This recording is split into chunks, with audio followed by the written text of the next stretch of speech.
BMDA Barendra অঞ্চলে ভূগর্ভস্থ পানি দ্বারা বছরব্যাপী সেচ সুবিধা চালু হওয়ায় এলাকার এক ফসলি জমি 3 ফসলি জমিতে রূপান্তরিত হওয়ায় ফসল উৎপাদন বৃদ্ধি পেয়েছে।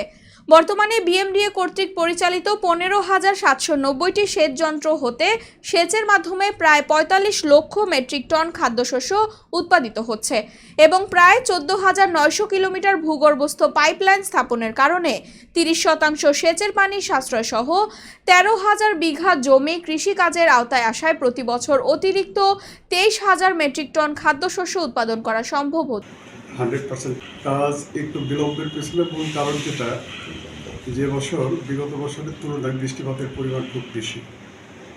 অনেক সময় বৃষ্টিপাতের কারণে কিছু কিছু সময় কাজের বিঘ্ন ঘটছে এবং বরেন্দ্রর যে অফিসাররা আছেন ঊর্ধ্বতন, তারা সব সময় তাদের ডিরেকশনে তারা যেটা দিতে বলতেছে, যেটা করতে বলতেছে, আমরা ওই অনুযায়ী শিডিউল ডিজাইন মেনটেন করে কাজ করতেছি।